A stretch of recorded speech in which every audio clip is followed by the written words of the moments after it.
सर्वशक्तिमान परमेश्वर के वचनों के पाठों का संग्रह।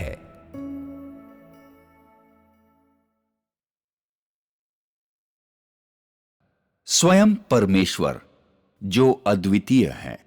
एक, परमेश्वर का अधिकार। एक,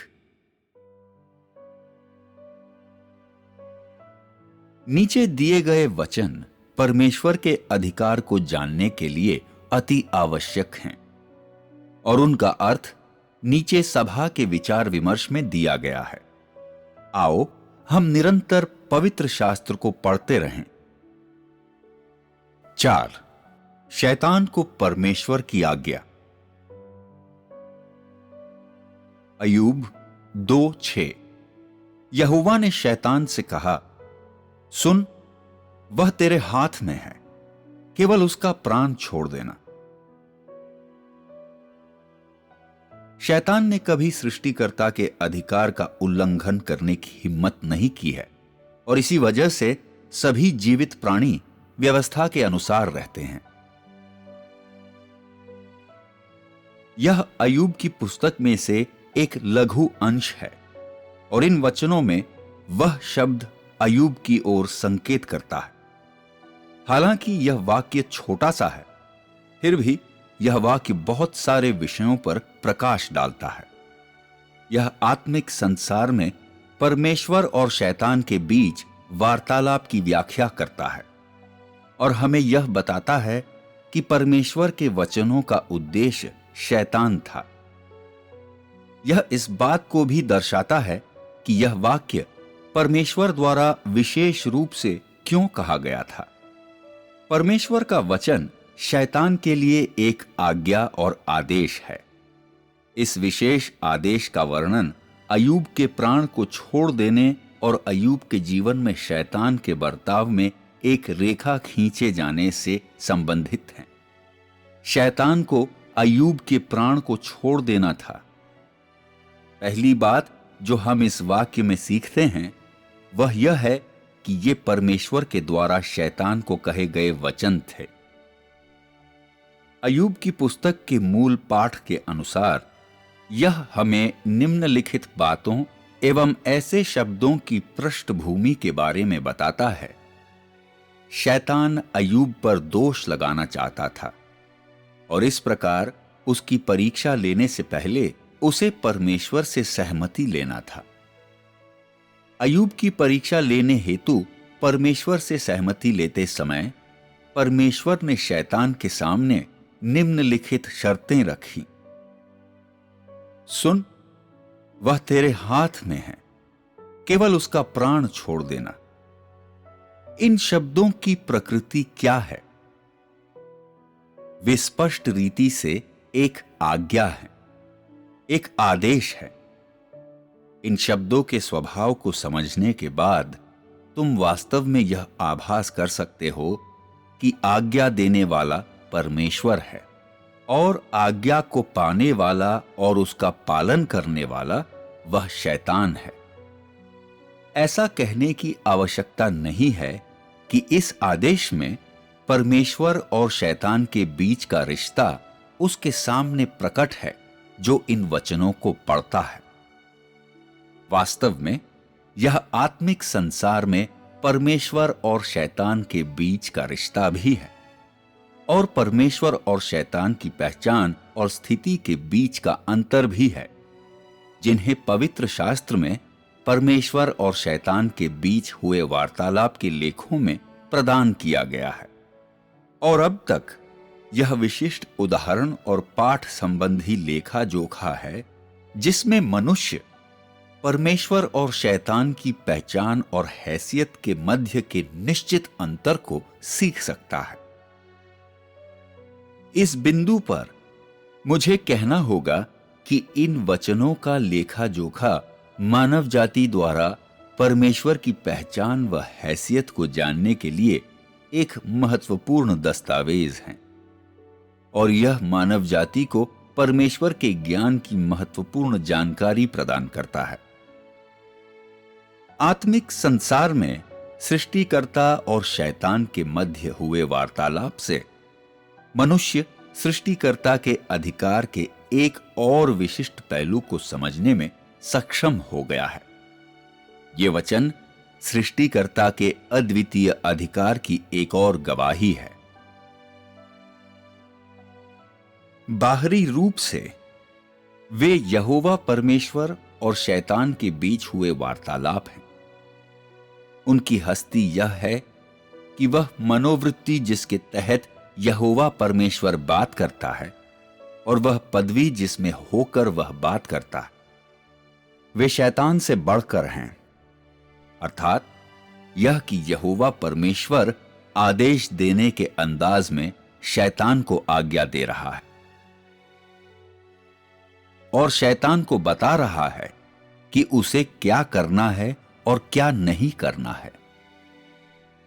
अय्यूब पहले से ही उसके हाथ में, और यह कि जैसा वह चाहता है अय्यूब के साथ वैसा बर्ताव कर सकता है, परंतु उसका प्राण नहीं ले सकता है। सहायक पाठ यह है, यद्यपि अय्यूब को शैतान के हाथों में छोड़ दिया गया, परंतु उसका जीवन शैतान को सौंपा नहीं गया। परमेश्वर के हाथों से अय्यूब के प्राण को कोई नहीं ले सकता है जब तक परमेश्वर इसकी अनुमति नहीं देता है। शैतान को दी गई इस आज्ञा में परमेश्वर की मनोवृत्ति को स्पष्ट रीति से व्यक्त किया गया है और यह आज्ञा उस गौरवपूर्ण पदवी को भी प्रकट और प्रकाशित करता है जिसमें होकर यहोवा परमेश्वर शैतान से बातचीत करता है। इसमें यहोवा परमेश्वर ने न केवल उस परमेश्वर का दर्जा प्राप्त किया है जिसने उजियाला और हवा और सभी चीजों और जीवित प्राणियों को बनाया है, और उस परमेश्वर का जो सभी चीजों और जीवित प्राणियों के ऊपर प्रधान है, बल्कि उस परमेश्वर का भी दर्जा प्राप्त किया है जो मानव जाति को आज्ञा देता है और अधोलोक को आज्ञा देता है, और उस परमेश्वर का जो सभी जीवित प्राणियों के जीवन और मरण को नियंत्रित करता है। आत्मिक संसार में परमेश्वर के अलावा किसके पास हिम्मत है कि शैतान को ऐसा आदेश दे? और परमेश्वर ने व्यक्तिगत रूप से शैतान को अपना आदेश क्यों दिया? क्योंकि मनुष्य का जीवन, जिसमें अय्यूब भी शामिल है, परमेश्वर के द्वारा नियंत्रित किया जाता है। परमेश्वर ने शैतान को अय्यूब को नुकसान पहुंचाने या उसके प्राण लेने की अनुमति नहीं दी थी। अर्थात यह कि परमेश्वर द्वारा शैतान को अय्यूब की परीक्षा लेने की अनुमति देने के बस पहले से ही परमेश्वर को स्मरण था कि उसे विशेष तौर पर एक आज्ञा देना है, और एक बार फिर से उसने शैतान को आज्ञा दी कि वह अय्यूब का प्राण नहीं ले सकता है। शैतान की कभी भी यह हिम्मत नहीं हुई है कि वह परमेश्वर के अधिकार का उल्लंघन करे, और इसके अतिरिक्त उसने हमेशा परमेश्वर के आदेशों और विशेष आज्ञाओं को सावधानी पूर्वक सुना है और उनका पालन किया है। उनको चुनौती देने की कभी हिम्मत नहीं की है, और वास्तव में परमेश्वर की किसी आज्ञा को कभी खुल्लम खुल्ला पलटने की हिम्मत नहीं की है। वे सीमाएं ऐसी ही हैं जिन्हें परमेश्वर ने शैतान के लिए निर्धारित किया, और इस प्रकार शैतान ने कभी इन सीमाओं को लांघने की हिम्मत नहीं की है। क्या यह परमेश्वर के अधिकार की शक्ति नहीं है? क्या यह परमेश्वर के अधिकार की गवाही नहीं है कि परमेश्वर के प्रति कैसा आचरण करें और परमेश्वर को कैसे देखें? शैतान के पास मानव जाति से कहीं अधिक स्पष्ट आभास हैं, और इस प्रकार आत्मिक संसार में शैतान परमेश्वर के अधिकार व उसके स्थान को बिल्कुल साफ साफ देखता है, और उसके पास परमेश्वर के अधिकार की शक्ति और उसके अधिकार के इस्तेमाल के पीछे के सिद्धांतों की गहरी समझ है। उन्हें नजरअंदाज करने की हिम्मत वह बिल्कुल भी नहीं करता है। ना ही वह उन्हें किसी भी तरीके से तोड़ने की हिम्मत करता है, या ना ही वह ऐसा कुछ करता है जिससे परमेश्वर के अधिकार का उल्लंघन हो, और वह किसी भी रीति से परमेश्वर के क्रोध को चुनौती देने की हिम्मत नहीं करता है।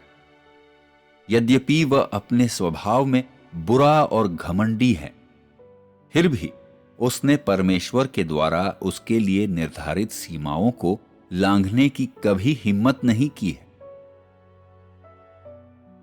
लाखों सालों से वह कड़ाई से इन सीमाओं में बना रहा और परमेश्वर के द्वारा उसे दिए गए हर आज्ञा और आदेश के साथ बना रहा, और कभी उस निशान के पार पैर रखने की हिम्मत नहीं की। यद्यपि वह डाह करने वाला है, तो भी शैतान पतित मानव जाति से ज्यादा चतुर है। वह सृष्टिकर्ता की पहचान को जानता है और अपनी स्वयं की सीमाओं को जानता है। शैतान के आज्ञाकारी कार्यों से यह देखा जा सकता है कि परमेश्वर का अधिकार और सामर्थ्य स्वर्गीय आदेश है, जिनका उल्लंघन शैतान के द्वारा नहीं किया जा सकता है, और यह उचित मायने में परमेश्वर के अधिकार और अद्वितीयता के कारण है कि सभी चीजें क्रमागत रीति से बदलती और बढ़ती हैं, क्योंकि मानव जाति परमेश्वर द्वारा ठहराए गए जीवन क्रम के भीतर रह सकते हैं और बहुगुणित हो सकते हैं, और कोई व्यक्ति या तत्व इस व्यवस्था में उथल पुथल नहीं कर सकता है, और कोई व्यक्ति या तत्व इस नियम को बदलने में सक्षम नहीं है, क्योंकि वे सभी सृष्टिकर्ता के हाथों और सृष्टिकर्ता के आदेश और अधिकार से आते हैं। केवल परमेश्वर ही, जिसके पास सृष्टिकर्ता की पहचान है, अद्वितीय अधिकार रखता है। शैतान की विशिष्ट पहचान ने बहुत से लोगों से उसके विभिन्न पहलुओं के प्रकटीकरण में गहरी रुचि का प्रदर्शन करवाया है। यहां तक कि बहुत से मूर्ख लोग भी हैं जो यह विश्वास करते हैं कि परमेश्वर के साथ ही साथ शैतान भी अधिकार रखता है, क्योंकि शैतान आश्चर्य कर्म करने में सक्षम है और ऐसी चीजें करने में सक्षम है जो मानव जाति के लिए असंभव हैं। और इस प्रकार परमेश्वर की आराधना करने के अतिरिक्त मानव जाति अपने हृदय में शैतान के लिए भी एक स्थान आरक्षित रखता है और परमेश्वर के रूप में शैतान की भी आराधना करता है। ये लोग दयनीय और घृणित दोनों हैं। उनकी अज्ञानता के कारण वे दयनीय हैं और अपनी झूठी शिक्षाओं और अंतर्निहित बुराई के तत्व के कारण घृणित हैं। इस बिंदु पर मैं महसूस करता हूं कि तुम लोगों को जानकारी दूं कि अधिकार क्या है और यह किसकी ओर संकेत करता है और यह किसे दर्शाता है। व्यापक रूप से कहें, परमेश्वर स्वयं ही अधिकार है। उसका अधिकार उसकी श्रेष्ठता और हस्ती की ओर संकेत करती है, और स्वयं परमेश्वर का अधिकार परमेश्वर के स्थान और पहचान को दर्शाता है। इस स्थिति में क्या शैतान यह कहने की हिम्मत करता है कि वह स्वयं परमेश्वर है? क्या शैतान यह कहने की हिम्मत करता है कि उसने सभी चीजों को बनाया है और सभी चीजों के ऊपर प्रधान है? वास्तव में बिल्कुल नहीं, क्योंकि वह किसी भी चीज को बनाने में असमर्थ है। अब तक उसने परमेश्वर के द्वारा सृजी गई वस्तुओं में से कुछ भी नहीं बनाया है, और कभी ऐसा कुछ नहीं बनाया है जिसमें जीवन हो, क्योंकि उसके पास परमेश्वर का अधिकार नहीं है। इसलिए उसके लिए कभी भी परमेश्वर की हैसियत और पहचान प्राप्त करना संभव नहीं होगा, और यह उसकी हस्ती के द्वारा निश्चित होता है। क्या उसके पास परमेश्वर के समान सामर्थ है? वास्तव में उसके पास बिल्कुल नहीं है। हम शैतान के ऐसे कार्यों को और शैतान द्वारा प्रदर्शित चमत्कारों को क्या कहते हैं? क्या यह सामर्थ है? क्या इसे अधिकार कहा जा सकता है? वास्तव में नहीं। शैतान बुराई की लहर को दिशा देता है और परमेश्वर के कार्य के हर एक पहलू में अस्थिरता, बाधा और रुकावट डालता है। पिछले कई हजार सालों से मानव जाति को बिगाड़ने और शोषित करने और भ्रष्ट करने हेतु लुभाने और धोखा देने और परमेश्वर का तिरस्कार करने के अलावा उसने क्या किया है? इसलिए मनुष्य अंधकार से भरी मृत्यु की घाटी की ओर चला जाता है। क्या शैतान ने ऐसा कुछ किया है जिससे वह मनुष्य के द्वारा उत्सव मनाने, तारीफ करने या दुलार पाने हेतु जरा सा भी योग्य है? यदि शैतान के पास अधिकार और सामर्थ होता तो क्या उससे मानव जाति भ्रष्ट हो जाती? यदि शैतान के पास अधिकार और सामर्थ होता तो क्या उससे मानव जाति को नुकसान पहुंचा दिया गया होता? यदि शैतान के पास अधिकार और सामर्थ होता तो क्या मनुष्य परमेश्वर को छोड़कर मृत्यु की ओर मुड़ जाता? जबकि शैतान के पास कोई अधिकार और सामर्थ नहीं है, तो वह सब कुछ जो वह करता है, उनकी हस्ती के विषय में हमें क्या निष्कर्ष निकालना चाहिए? ऐसे लोग भी हैं जो यह अर्थ निकालते हैं कि जो कुछ भी शैतान करता है वह महज एक छल है। फिर भी मैं विश्वास करता हूं कि ऐसी परिभाषा उतनी उचित नहीं है। क्या मानव जाति को भ्रष्ट करने के लिए उसके बुरे कार्य महज एक छल हैं? वह बुरी शक्ति जिसके द्वारा शैतान ने अय्यूब का शोषण किया और उसका शोषण करने और उसे नष्ट करने की उसकी प्रचंड इच्छा को संभवतः महज छल के द्वारा प्राप्त नहीं की जा सकती थी। पीछे मुड़कर देखने से हम एक पल में यह देखते हैं कि अय्यूब के पशुओं का झुंड और समूह पहाड़ों और पर्वतों में दूर दूर तक फैला हुआ है और एक पल में सब कुछ चला गया। अय्यूब का महान सौभाग्य गायब हो गया। क्या इसे महज छल के द्वारा प्राप्त किया जा सकता था? उन सब कार्यों का स्वभाव जो शैतान करता है, वे नकारात्मक शब्दों जैसे अड़चन डालना, रुकावट डालना, नुकसान पहुंचाना, बुराई, ईर्ष्या और अंधकार के साथ मेल खाते हैं और बिल्कुल सही बैठते हैं। और इस प्रकार उन सब का घटित होना अधर्म और बुरा है और इसे पूरी तरह शैतान के कार्यों के साथ जोड़ा जाता है और इसे शैतान के बुरी हस्ती से जुदा नहीं किया जा सकता है।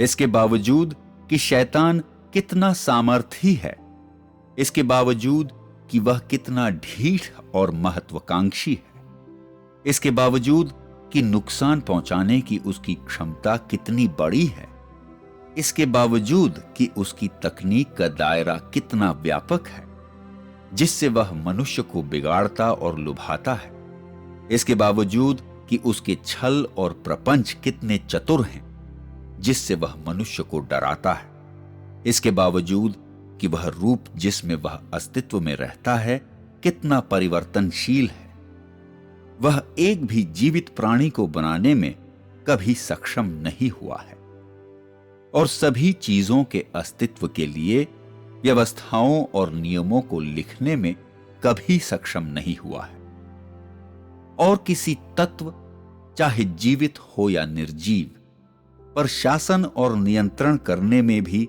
कभी सक्षम नहीं हुआ है। पूरे विश्व के व्यापक फैलाव में एक भी व्यक्ति या तत्व नहीं है जो उससे उत्पन्न हुआ है या उसके द्वारा अस्तित्व में बना हुआ है। एक भी व्यक्ति या तत्व नहीं है जिस पर उसके द्वारा शासन किया जाता है या उसके द्वारा नियंत्रण किया जाता है।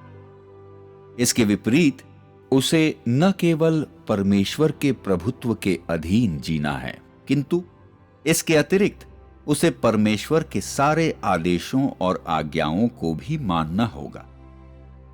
परमेश्वर की आज्ञा के बिना शैतान के लिए पानी की एक बूंद या रेत के एक कण को जो भूमि की सतह पर है छूना भी कठिन है। परमेश्वर की आज्ञा के बिना शैतान के पास इतनी भी आजादी नहीं है कि वह भूमि की सतह पर से एक चींटी को हटा सके। यह काम केवल मनुष्य कर सकता है, जिसे परमेश्वर द्वारा सृजा गया था। परमेश्वर की नजरों में शैतान पहाड़ों के सोसन फूलों, हवा में उड़ते पक्षियों, समुद्र की मछलियों और पृथ्वी के कीड़े मकोड़ों से भी कमतर है। सभी चीजों के बीच में उसकी भूमिका है कि वह सभी चीजों की सेवा करे और मानव जाति के लिए सेवा करे और परमेश्वर के कार्य और उसकी प्रबंधकीय योजना की सेवा करे। इसके बावजूद कि उसका स्वभाव कितना ईर्ष्यालु है और उसकी हस्ती कितनी बुरी है, एकमात्र कार्य जो वो कर सकता है वह है आज्ञाकारिता से अपने कार्यों के साथ बना रहे, परमेश्वर की सेवा में लगा रहे और परमेश्वर के कार्यों में सुर मिलाए। शैतान का सार तत्व और हैसियत ऐसा ही है। उसकी हस्ती जीवन से जुड़ी हुई नहीं है, सामर्थ्य से जुड़ा हुआ नहीं है, अधिकार से जुड़ा हुआ नहीं है। वह परमेश्वर के हाथों में मात्र एक खिलौना है, परमेश्वर की सेवा में मात्र एक मशीन। शैतान के वास्तविक चेहरे को समझने के बाद भी बहुत से लोग नहीं जानते हैं कि अधिकार क्या है। मैं तुम्हें बताता हूं। स्वयं अधिकार को परमेश्वर की सामर्थ्य के रूप में वर्णन नहीं किया जा सकता है। पहले यह निश्चितता के साथ कहा जा सकता है कि अधिकार और सामर्थ्य दोनों सकारात्मक हैं। उनका किसी नकारात्मक चीज से कोई संबंध नहीं है और किसी भी सृजे गए प्राणी और न सृजे गए प्राणी से जुड़ा हुआ नहीं है। परमेश्वर अपनी सामर्थ्य से किसी भी तरह की चीज की सृष्टि कर सकता है जिनके पास जीवन और चेतना हो, और यह परमेश्वर के जीवन के द्वारा निर्धारित होता है। परमेश्वर जीवन है, इस प्रकार वह सभी जीवित प्राणियों का स्रोत है। इसके आगे परमेश्वर का अधिकार सभी जीवित प्राणियों को परमेश्वर के हर एक वचन का पालन करवा सकता है, अर्थात परमेश्वर के मुंह के वचनों के अनुसार अस्तित्व में आना और परमेश्वर की आज्ञाओं के अनुसार जीना और पुनः उत्पन्न करना। उसके बाद परमेश्वर सभी जीवित प्राणियों पर शासन करता और आज्ञा देता है और उसमें कभी कोई भूल नहीं होगी, हमेशा हमेशा के लिए। किसी व्यक्ति या तत्व में ये चीजें नहीं हैं। केवल सृष्टिकर्ता ही ऐसी सामर्थ्य को धारण करता और रखता है और इसलिए इसे अधिकार कहा जाता है। यह सृष्टिकर्ता का अनोखापन है। इस प्रकार इसके बावजूद कि वह शब्द स्वयं अधिकार है या इस अधिकार की हस्ती, प्रत्येक को सिर्फ सृष्टिकर्ता के साथ ही जोड़ा जा सकता है। क्यों? क्योंकि यह सृष्टिकर्ता की अद्वितीय पहचान व हस्ती का एक प्रतीक है और यह सृष्टिकर्ता की पहचान और हैसियत को दर्शाता है। सृष्टिकर्ता के अलावा किसी भी व्यक्ति या तत्व को इस शब्द अधिकार के साथ जोड़ा नहीं जा सकता है।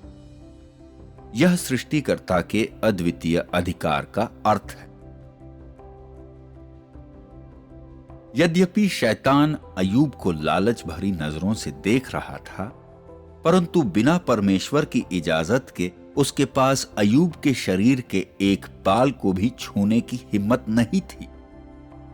यद्यपि वह स्वाभाविक रूप से बुरा और निर्दयी है, किंतु परमेश्वर के द्वारा उसे आज्ञा देने के बाद शैतान के पास उसकी आज्ञा में बने रहने के सिवाय और कोई विकल्प नहीं था।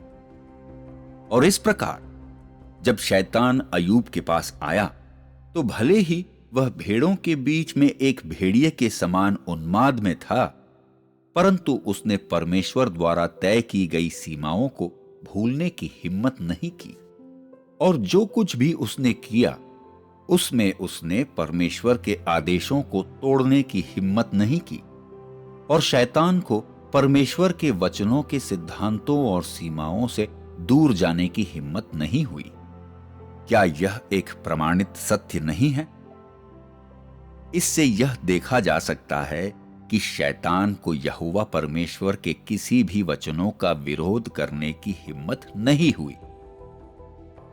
शैतान के लिए परमेश्वर के मुंह का हर एक वचन एक आदेश है और एक स्वर्गीय नियम है और परमेश्वर के अधिकार का प्रकटीकरण है, क्योंकि परमेश्वर के हर एक वचन के पीछे उनके लिए जो परमेश्वर के आदेशों को तोड़ते हैं और जो स्वर्गीय व्यवस्थाओं की अनाज्ञाकारिता और विरोध करते हैं, परमेश्वर का दंड निहित है।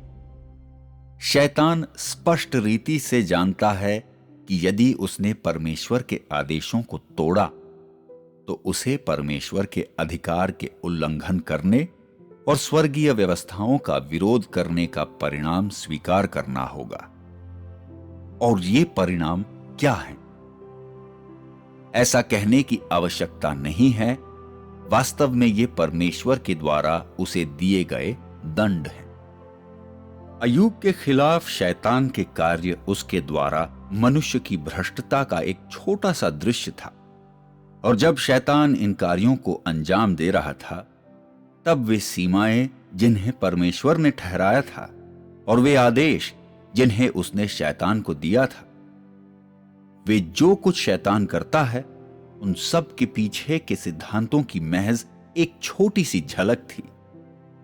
इसके अतिरिक्त इस मामले में शैतान की भूमिका और पद परमेश्वर के प्रबंध के कार्य में उसकी भूमिका और पद का मात्र एक छोटा सा दृश्य था, और शैतान के द्वारा अय्यूब की परीक्षा में परमेश्वर के प्रति उसकी संपूर्ण आज्ञाकारिता की महज एक छोटी सी तस्वीर थी कि किस प्रकार शैतान ने परमेश्वर के प्रबंध के कार्य में परमेश्वर के विरुद्ध जरा सा भी विरोध करने का साहस नहीं किया। ये सूक्ष्म दर्शन तुम लोगों को क्या चेतावनी देते हैं? शैतान समेत सभी चीजों में ऐसा कोई व्यक्ति या चीज नहीं है जो सृष्टिकर्ता द्वारा निर्धारित स्वर्गीय कानूनों और संपादनों का उल्लंघन कर सकती है, और किसी व्यक्ति या तत्व की इतनी हिम्मत नहीं है जो सृष्टिकर्ता द्वारा स्थापित की गई इन स्वर्गीय व्यवस्थाओं और आदेशों को तोड़ सके, क्योंकि ऐसा कोई व्यक्ति या तत्व नहीं है जो उस दंड को पलट सके या उससे बच सके जिसे सृष्टिकर्ता उसकी आज्ञा न मानने वाले लोगों को देगा। केवल सृष्टिकर्ता ही स्वर्गीय व्यवस्थाओं और आदेशों को बना सकता है। केवल सृष्टिकर्ता के पास ही उन्हें प्रभाव में लाने की सामर्थ्य है, और किसी व्यक्ति या तत्व के द्वारा मात्र सृष्टिकर्ता की सामर्थ्य का उल्लंघन नहीं किया जा सकता है। यह सृष्टिकर्ता की अद्वितीय सामर्थ्य है। यह सामर्थ्य सभी चीजों में सर्वोपरि है, और इस प्रकार यह कहना नामुमकिन है कि परमेश्वर सबसे महान है और शैतान दूसरे नंबर में है। उस सृष्टिकर्ता को छोड़ जिसके पास अद्वितीय अधिकार है और कोई परमेश्वर नहीं है।